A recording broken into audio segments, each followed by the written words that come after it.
Good to go? All right. Hello, everybody. We're ready for our next speaker now. Hi, everyone. It's good to see you.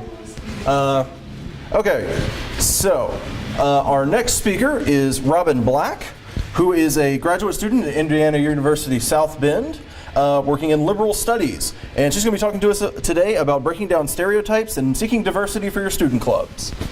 All right, welcome. There you go.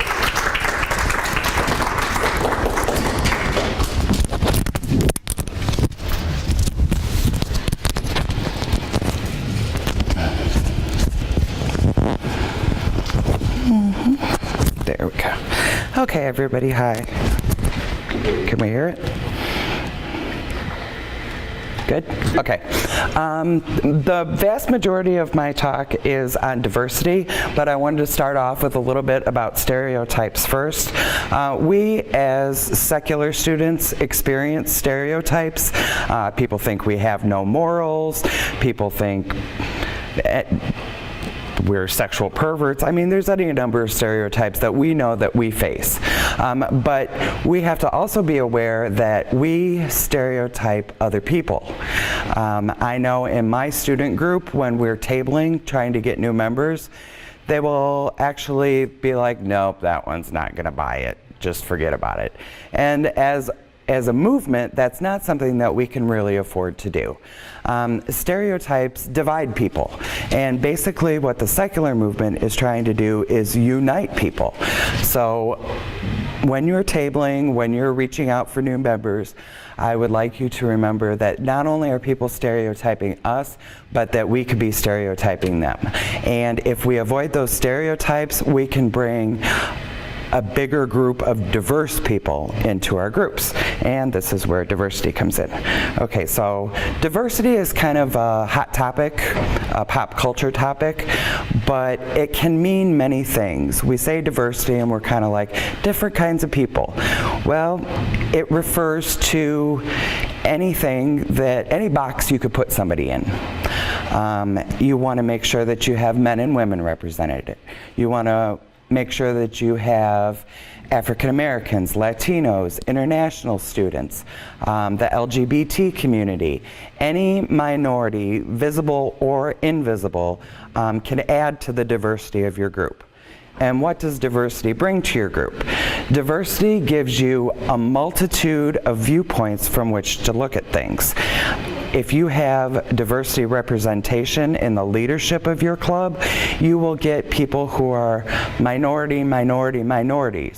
And people who come from a place of oppression often have different viewpoints. So I, as a white woman, might not understand what a black woman might go through in my same situation. I come from oppression as a lesbian. I come from oppression as an atheist, as a woman.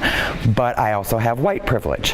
And that's something that I have to acknowledge and that all white people have to acknowledge, because whether we seek it or not, or whether we acknowledge it or not, we're getting white privilege, and not everybody has that same experience. So when you're out tabling in your groups, you're going to try to combat the stereotypes that people are bringing to you. You're also going to try to combat the stereotypes that you and your group may have.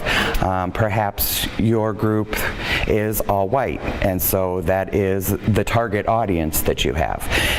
If your group is all white, it is more beneficial to you to actually reach out to other people, to try to get different viewpoints, to try to find different ways to talk to people. Everybody has their own mindset, their own worldview that they come through. Just because we're all at this conference doesn't mean that we all have the same worldview. It's very important that we acknowledge that people believe different things, and that even though people believe different things, we can all unite under the things that we have in common. Our country has a clause of separation between church and state.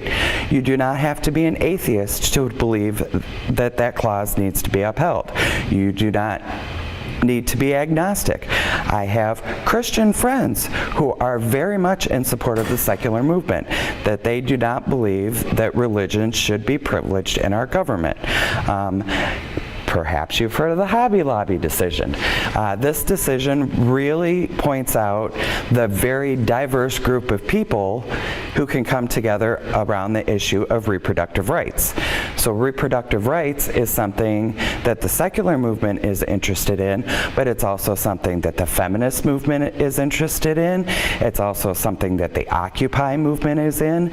So when you find issues that your group rallies around, try to find other groups on your campus who would rally around the very same issues. You could have a joint event about the Hobby Lobby decision. You could have a debate about the Hobby Lobby decision, but it doesn't have to be secular, non-secular. It could be secular and feminist and African American. You could put a panel of people together that come from diverse backgrounds that will help show how this decision has been poor in general for our country, but they will each give you a different piece of the puzzle. And after you've attended this debate, where you've gotten all these different pieces of the puzzle, you put them together as a group. And then you think, well, there's these 5 things that we all have in common. Those 5 things are the things that you put on your student Twitter account.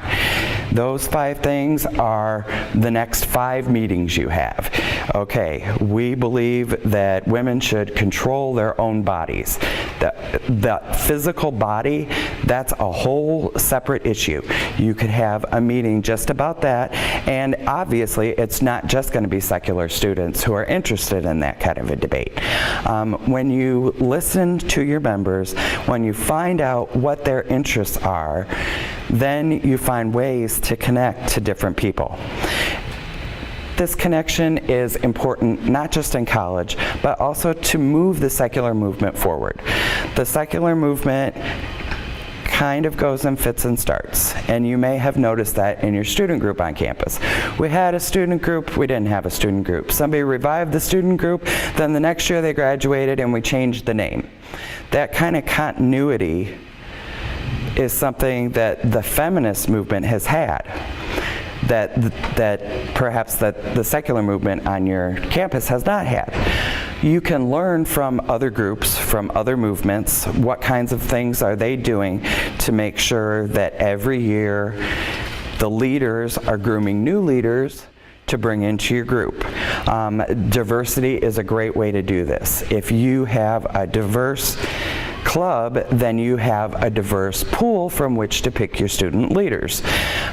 When you have your student leader elections or appointments, however your club does it, it is important to point out not only the similarities that we all share, but also our differences.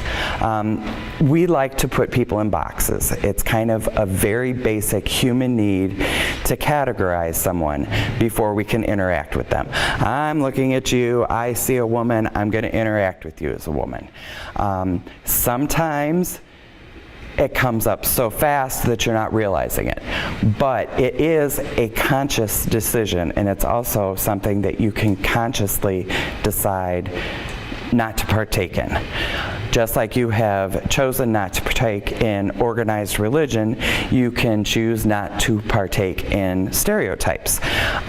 You can also choose to participate in diversifying.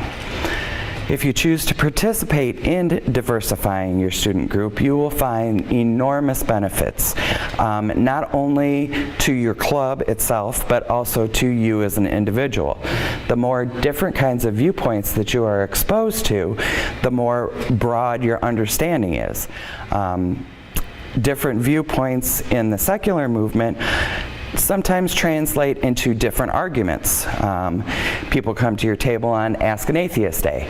Well, you have to have a certain set of strategies going in to Ask an Atheist Day.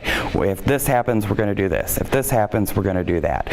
Well, when you're putting those strategies together, people from diverse backgrounds will come up with different questions. Since they've come up with the questions in advance, you can prepare yourself in advance for those questions that you're going to get back. That's another tangible benefit to including diversity in your student clubs. The movement as a whole, I think it was Ashley this morning who mentioned that it is very heavily male, about 70% male, 30% female. But as you look at the student groups in the high schools and in the colleges, that's not always necessarily the case. And now that we've been to this conference and we're aware of the numbers and we're aware that there is a heavy male bias, when we go back to our student groups, we can say, okay, what does my student group look like? What's the composition of my student group?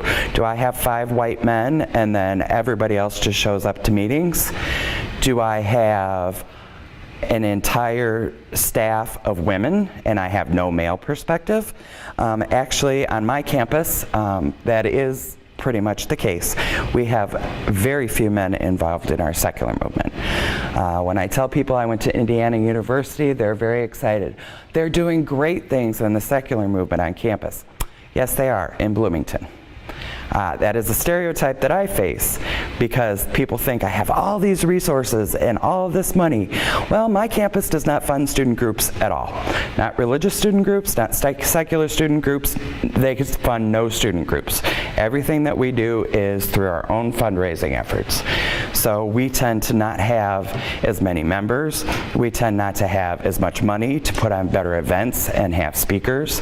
But when we combine around issues, then we're able to share with more established clubs, and they may have resources. A lot of our established clubs at IU South Bend have alumni donors. The secular club does not have this because ours is a club that started and stopped and started and stopped. So we have really no connection to our past. Without that connection to our past, we really have no connection to any funding. But when we team up with the Feminist Student Union puts on their version of the vagina monologues every year. They raise, it's called the Michiana monologues because we're on the border of Michigan and Indiana. We raise between $20,000 and $25,000 every single year. Now 75% of that goes directly back into our communities, generally to women's shelters, battered women's shelters, the homeless shelter in our area. But the other 25%, the Feminist Student Union keeps to run their group through the whole next year. Well, that budget is something that they are very willing to share with other people who have same interests as them. So what I recommend you do at your first meeting of SSA in every school year is make a list of issues that people are talking about. When you look at the issues, you can kind of put them into their own little boxes. Oh, these are feminist issues. This is a definitely specifically secular issue. This is a legal issue. If your school has legal department, or if they have a law school, you might be able to tap into the law school. They might be very excited to debate on this issue. Actually, I have found that any student club that we approach, now we don't approach the religious student clubs. I will put that out there right away. But any other clubs, the GLBT club on campus, our ally club, our Feminist Student Union, our International Student Union, our Black Student Union, the Latinos for Change, which is a service group on campus. All of those groups have partnered with the Secular Alliance on different meetings, different events. Sometimes it's just tabling. You can have information at your table and it doesn't cost anything to table. So that's one of our strategies that we use, not just to keep connected to our campus community, but it's also the ways that we find our new members and invite them to the meetings. Our meetings, we tend to keep them really short and offer several different times because ours is a commuter campus. We have less than 1% of our students that live on campus. So it's a little bit harder to organize. You have to offer flexible times. Basically, I have found the situation in my school. I know where my students live. I know what times they spend on campus and when they're not. When it hits Thursday at 9 o'clock, there is nobody on campus until 8:30 the next Monday morning. We can't have Friday events. It's just not possible. Most of our facilities are not even open on Fridays. So you work with what you have, but if you collaborate and if you increase diversity, you really have expanded your possibilities with the exact same resources that you started out with. Okay. So, another reason to seek diversity in your student clubs is for personal enrichment and enrichment in the movement. When you have conversations, real meaningful conversations with people who grew up in a completely different background from you, sometimes you learn something about yourself. Sometimes you learn something about an institution. People are remarkably surprised to find out that I went through 14 years of Catholic school and turned out to be an atheist lesbian. Not exactly the most common route, but it's true. Those are the boxes that I identify with. I do not at all identify with the Catholic religion, but those traditions are a part of me. The songs are a part of me. The religious traditions, but also the cultural traditions of the Catholic Church are a part of me. I speak very basic Spanish, but I can say anything in Latin. Catholic school. I didn't read any Hemingway as a student, but I read the Odyssey in Latin. I have a very different background from someone else who grew up on the same street as me, who is the same color as me, who is of the same social class as I am. But I went to Catholic school and they went to public school. We have vastly different experiences. There's commonalities among them, but there's really no way to compare them unless you start talking about them. These are the things that we need to bring up. We need to not shy away from differences. Differences can divide, but that's if we let them. If you want to take your difference and put them in a box and leave them there, yeah, it's going to divide you. But if you look at the differences across your group and across the issues, then you're going to see that there is a whole lot more in common at the very bottom fundamental level than you would have thought. Sometimes issues or ideas seem very strange and very different until you listen. It's active listening. You have to actually take in what the person is saying and not try to be defensive. That's something that you have to combat, as well as buying into stereotypes. But this is the way that society brings community together. And we have talked throughout the conference about how important the secular community is. Because a lot of, especially Christians, get a lot of their community from their church family. Well, our secular family brings their own set of resources and community and family, but you have to develop that. The secular community is not automatically, I can't go to a building and say, I know I'm going to find people who are just like me here.